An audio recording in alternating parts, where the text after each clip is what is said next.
आपके जीवन में जो मुसीबत आती है, संकट आता है, कष्ट आता है, दुख आता है, विपत्ति आती है, वो कौन देता है? आप उत्तर दीजिए, कौन देता है?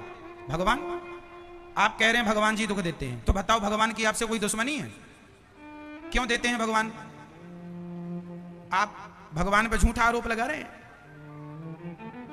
अच्छा बताओ, आपके जीवन में जो दुख आता है, संकट आता है, उसका वो कौन देता है?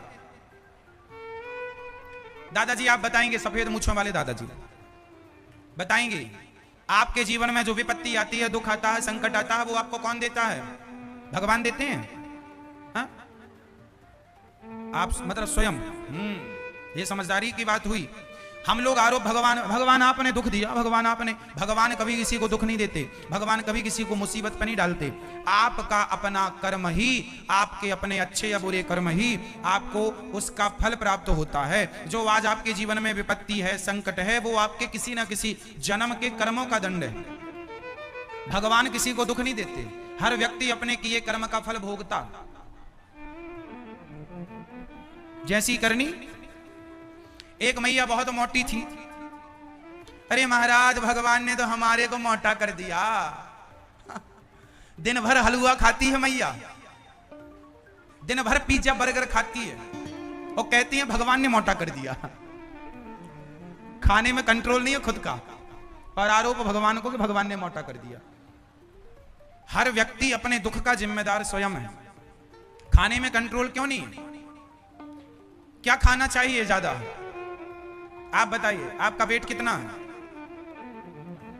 100 किलो, 80, 85 कि 90? 85 है। तो इतना वजन अच्छा लगता है आपको? आप खुश हैं अपने वजन से? नहीं, दुखी हैं। आप कम करना चाहते हैं अपना वजन? मैं उपाय बता दूं। देखिए, हम हमेशा भगवान को कोसते रहते हैं, भगवान तुमने हमें ये दे दिया, वो दे दिया। हम ये नहीं देखते कि हम कहां गलत हैं, हम कहां गलत हो रहे हैं, हम कहां रॉन्ग जा रहे हैं। हम अपने दुखों के जिम्मेदार हम ही हैं, कोई और को ना काहू को सुख दुख कर दाता, निज कृत कर्म भोग सब भ्राता। यदि हम जीवन में खान पान अच्छा रखें अपना, तो बीमार ही नहीं पड़ेंगे। क्या खाना चाहिए आपको? आप कितनी रोटी खाती हैं? 4 खाती, इतनी मोटी हैं फिर भी 4 खा लेती हैं। 4 तो हम भी नहीं खाते। और चावल कितना खा लेती हैं? 1 भी नहीं, कुछ। अब हम बता रहे हैं आपको जो वो खाना है। आपको 1 महीने के अंदर आपका वेट आपको देखने को मिल जाएगा, माइनस होना स्टार्ट हो जाएगा। 6 महीने के अंदर आप फिट हो जाएंगे। सुनिएगा, हमें स्वास्थ्य को भी अपना स्वस्थ रखना है। हमारा स्वास्थ्य ही हमारा धन है। हमें अच्छा स्वास्थ्य रखने के लिए क्या करना चाहिए? सबसे पहला काम कि हमें अधिक से अधिक पानी पीना चाहिए। आप दिन भर में कितना पानी पीती हैं? 4 गिलास, 4 लीटर। 4 लीटर तो बहुत कम है आपके वेट के हिसाब से। थोड़ा सा और ज्यादा। कितना? 20 किलो वजन पर हमें 1 लीटर पानी पीना चाहिए। तो यदि अब 40 किलो वजन है आपका तो 2 लीटर पानी पीजिए। 60 किलो वजन है आपका तो 3 लीटर पानी, और 80 का वजन है आपका तो 4 लीटर, और यदि आपका 100 है तो 5 लीटर। प्रत्येक 20 किलो पर हमें हमारे बॉडी को 1 लीटर पानी की आवश्यकता होती है। आपको इतना पानी पीना, पानी ज्यादा पीजिए, और रोटी और चावल बिल्कुल जरा सा खाना सीखिए। ज्यादा से ज्यादा सलाद, ज्यादा से ज्यादा 1 एप्पल रोज खाने का संकल्प लीजिए। 1 एप्पल, 1 सेब रोज खाइए, 1 केला रोज खाइए, और 1 अनार का दाना रोज खाइए। 1 अनार रोज दाने निकालकर रोज खाइए। यदि आप 1 अनार, 1 केला, 1 सेब रोज खाते हैं, और सलाद में 1-1.5 ककड़ी खाते हैं, और आप दाल ज्यादा पीते हैं, सब्जियां ज्यादा खाते हैं, रोटी बस 1 या 2 ही खाते हैं, और कभी रोटी खा लिया तो कभी चावल खा लिया। आज रोटी नहीं खाएंगे, आज कटोरी भर जरा सा चावल खाएंगे। कभी आज चावल नहीं खाएंगे, आज रोटी, अदल बदल के। और रोटियां भी एक आटे की रोटी नहीं होनी चाहिए। आटे में गेहूं का आटा, सिंघाड़े का आटा, और उसमें चने का आटा, उसमें जवार का आटा, वो आता मक्का, क्या बोलते हैं, मक्के का आटा है ना, मक्के का भी आटा होता, मक्के का आटा है ना, बाजरे का आटा। ये सारे आटे हमें मिलाना चाहिए, और मिलाकर जब आप वो रोटी खाएंगे ना, तो वो ज्यादा हेल्दी होगी। हाँ या ना? 5 प्रकार का, 6 प्रकार का आटा मिला के खाना चाहिए। बच्चों को खिलाओ। आजकल छोटे छोटे बच्चों को चश्मा लगा पड़ा है, क्यों? खान पान आप लोग को लगता है हमें, या कर लो बात, आप लगे हैं अपना काम करने में, आप अपना निपटाओ। सुनो, तो हम छोटे छोटे बच्चों को रोटी खिलाते हैं, एक रोटी और खा ले, एक रोटी, रोटी में रखा ही क्या है। ज्यादा से ज्यादा बच्चों को फल खिलाना चाहिए, अंकुरित अनाज खिलाना चाहिए। और आपको मैया एक केला, एक सेब, एक अनार रोज खाना है, और ककड़ी टमाटर ज्यादा खाना। रोटी एक 4 नहीं खाएंगे आज से, आप सिर्फ 1 रोटी खाएंगे आप तो आधी खाओ तो भी ठीक है। और पेट भरना, भूखे नहीं मरना। दाल पियोगी खूब।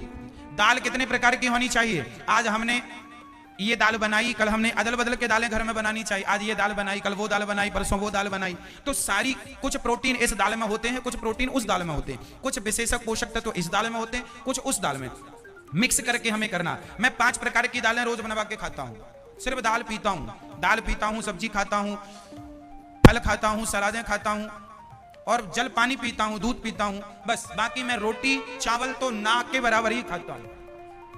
इसलिए देखिए, आपके बीच में हमेशा भगवान ने शरीर दिया है तो उसे स्वस्थ रखना हमारी जिम्मेदारी है। ईश्वर ने शरीर दे दिया, अब आप बना लो बिगाड़ लो, मर्जी आपकी। आप लोग उल्टा, आप लोग रोटी 10-10 खा जाते हैं, रोटी खाएंगे, रोटी खाएंगे, रोटी खाएंगे। चावल ही चावल खा रहे हैं, इतना भर भर के चावल खा रहे हैं। कुछ लोग तो चावल ही चावल खाते हैं। अरे दालें ज्यादा खाया करो। क्या ज्यादा खाना है? चलो बोल दो, ज्यादा क्या? दाल ज्यादा, सब्जियां ज्यादा खाओ। और आटा भी कितने प्रकार का मिला के खाएंगे? रोटी स्वादिष्ट के स्वादवाद के चक्कर में ना पड़ा करो। 5 प्रकार का आटा मिला के रोटी बनानी चाहिए मैया, हाँ या ना? सिंघाड़े का आटा भी जरा मिला लिया करो। मक्का बहुत फायदा करता है, मक्के का आटा बहुत। बाजरे का जानते हैं? बाजरे की रोटी खा ले, बाजरे की रोटी बना लिया करो कभी कभी। बहुत ताकतवर होता है बाजरा, बहुत शक्ति से परिपूर्ण होता है बाजरा मिलाओ, आटा मिलाओ, गेहूं का आटा मिलाओ, चने का आटा मिलाओ, बेसन जिसको बोलते हैं, ये सब मिला के फिर रोटी बनाओ बढ़िया। और रोटी भी मोटी, पतली रोटी नहीं, जरा सी मोटी रोटी। आपको पता है पतली से ज्यादा मोटी रोटी सुपाच्य होती है, पता है आपको? सबसे पतला होता है क्या? मैदा सबसे बारीक होता है। आप बताइए, मैदा और आप मोटा आटा और मैदा तो बिल्कुल पतला होता है।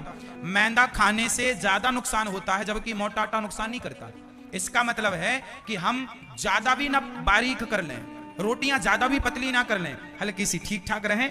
और ज्यादा मोटा पहनना, मोटा खाना, ये बहुत उत्तम विधि है। लेकिन आज लोगों को पता ही नहीं, खाने पीने का ज्ञान नहीं है, और बड़े अपने आप को होशियार मानते रहते हैं।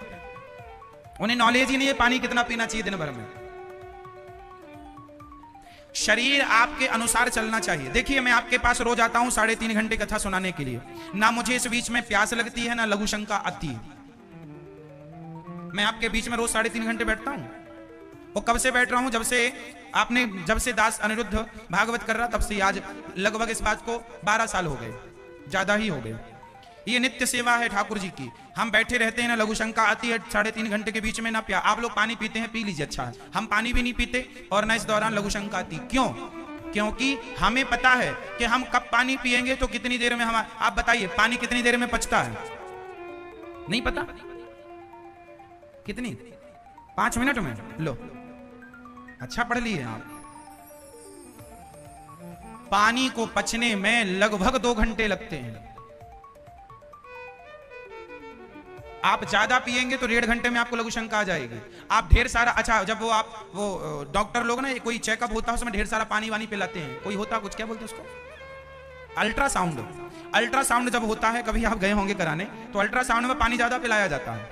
तो पानी आपको खूब पिलाने के लगभग 1 घंटे बाद आपको लघु शंका आती है। ज्यादा पानी पी लेंगे तो 1 घंटे में, और नॉर्मल पानी पिएंगे तो उस पानी को पचने में 2 घंटा लगता है। फिर भी आप 1 से 1.5 घंटा मान लीजिए। बेहतरीन पानी 2 घंटे में परफेक्ट पानी पच के बाहर आ जाता है, यूरिन के माध्यम से, लघु शंका के माध्यम से। तो कहने का अर्थ यह है, पानी को पचने में भी शरीर में कम से कम 2 घंटा लगता है। अभी पानी पिएंगे आप भरपेट, तो आपको 1.5 घंटे बाद लघु शंका आएगी, हाँ या ना? इस गणित के अनुसार मैं कथा में आने के सोचो कितनी देर पहले पानी की टंकी पैक करता हूंगा, और कितनी देर में खाली करके फिर कथा में आता हूंगा। इस गणित के अनुसार पूरा सिद्धांत गणित पर चल रहा है। मैं बीच में लघु शंका नहीं जाता, क्योंकि मुझे शरीर की गणित पता है। मेरे को यह पता है कि मेरा शरीर कितनी देर में पानी मांगेगा। यहां से जाते ही मैं पानी पीऊंगा 3 गिलास 4 गिलास। तो शरीर को, आपका शरीर है, मेंटेन करना आपका काम है। आप लोगों को पता ही नहीं, कुछ भी आया खा लिया, कभी भी खा लिया, खा के सो गए, मर जाओगे समय के पहले जल्दी बूढ़े होकर के। स्वास्थ्य ही सबसे बड़ा धन होता है। स्वास्थ्य ही सबसे बड़ा धन होता है। पानी को पचने में लगभग 2 घंटा, और कम लो तो 1.5 घंटा। पानी को पचने में 2 घंटा लगता है। अधिक पानी पी लेंगे तो 1 घंटे में भी वो अपना काम कर देगा, प्रेशर बनाकर, क्योंकि अधिक पी लिया आपने। पानी को पचने में 2 घंटा। अच्छा बताइए, भोजन को पचने में कितना घंटा लगता है?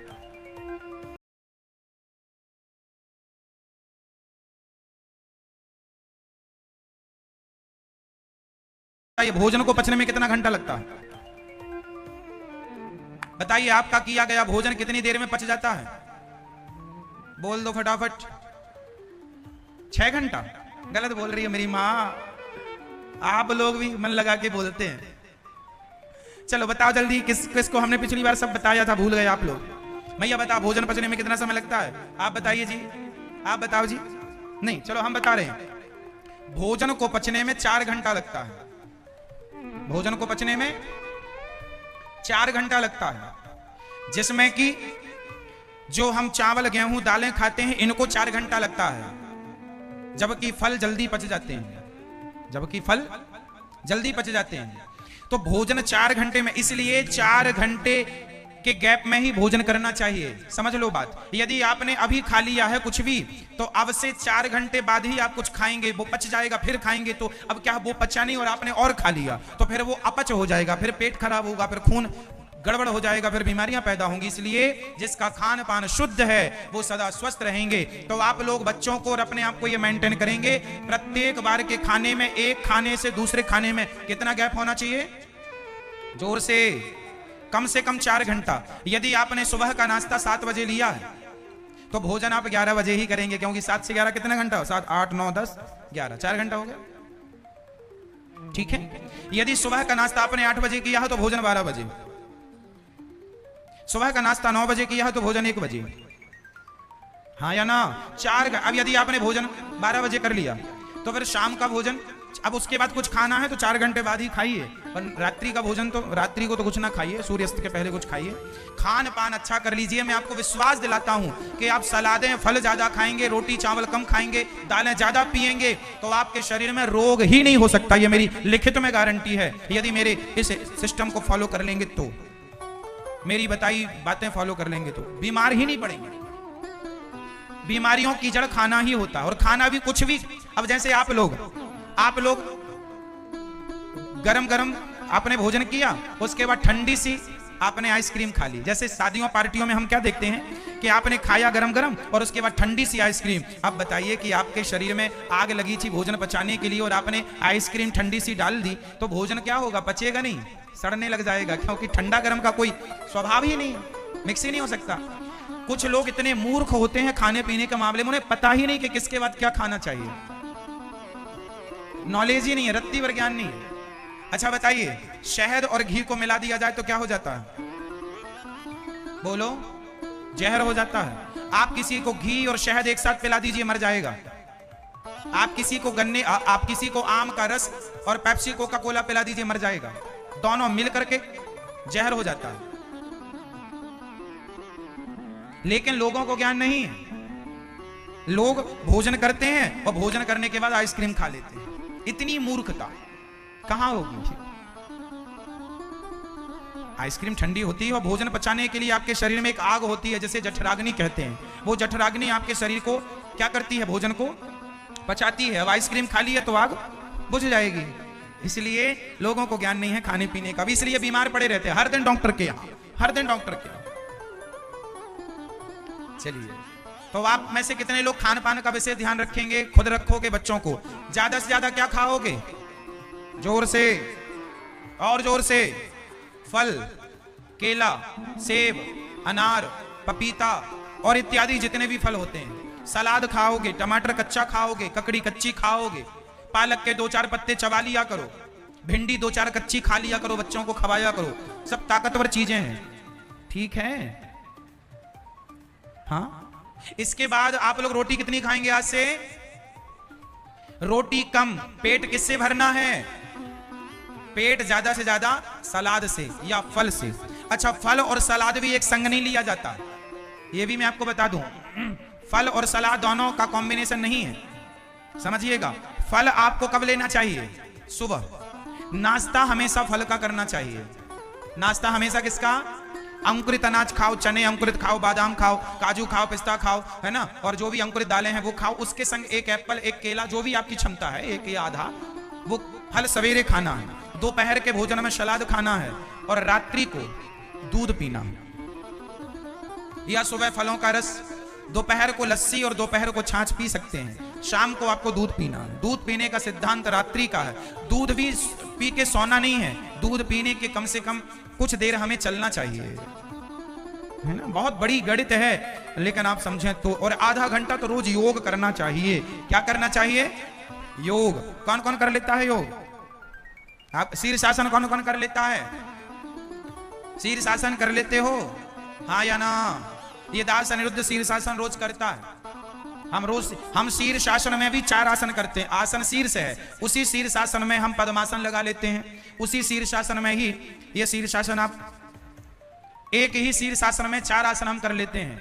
तो आसन करने से आप सदा स्वस्थ रहते हैं, सदा सुखी रहते हैं। इसलिए शीर्षासन और जितने भी आसन हैं, कुछ आसन, सूर्य नमस्कार की 12 आसन, हम सबको नित्य करनी चाहिए। ये बहुत अनिवार्य है स्वास्थ्य के लिए। तो कितने लोग जाग गए हैं स्वास्थ्य को लेकर? हाथ उठा के बताओ, आप कितनी रोटी खाएंगे? आपका भी वजन ज्यादा है आपके उम्र के हिसाब से। रोटी कम, सलाद, और ये सब बता रहे थे। आप ताश खेलते हैं? क्यों ताश? अब आप भागवत सुन के जाएंगे और लोगों के संग ताश खेलेंगे, लोग कहेंगे क्यों ये ज्ञान लेके आए हो, कैसे गुरु हैं आपके? फिर हमें लोग कहेंगे, लोग कैसे महाराज जी ने, गुरु ने ज्ञान दिया, बताओ। ये तो यजमान जी हमारे ताश खेलते। तो आज से आप ताश नहीं खेलेंगे। बड़े भैया ने भी कह दिया नहीं खेलेंगे। आप दोनों भाई खेलते रहे साथ में, अच्छे भाई हो। अब नहीं खेलेंगे ताश। अब तो पूरे पालम गांव को भक्तिमय बनाने की जिम्मेदारी आपकी है। सबके घर जाना और बोलना श्री कृष्ण जपो, श्रीमन नारायण जपो, कथा सुनो, खूब भक्ति करो, भगवान का नाम जपो, कल्याण करो। जुआ ताश नहीं खेलना, है ना। हम गलत करेंगे तो हमें देखकर 4 लोग और तैयार हो जाएंगे, अरे वो करते हैं तो हम भी करें। नहीं खेलेंगे, प्रॉमिस। सही। मैया से पूछता रहूंगा मैं फोन लगाकर, मैया फोटो भेज देना मेरे पास, यदि ये ताश खेलते कहीं बैठे दिख जाए आपको, तुरंत फोटो खींच के भेज देना हमारे पास। तो ताश नहीं, गलत काम नहीं, सदा स्वास्थ्य को ध्यान में रखेंगे। और कुंती बुआ ने भगवान से विपत्ति मांगी है, और सदा भगवान ने कहा मैं विपत्ति नहीं दूंगा। भगवान किसी को दुख नहीं देते।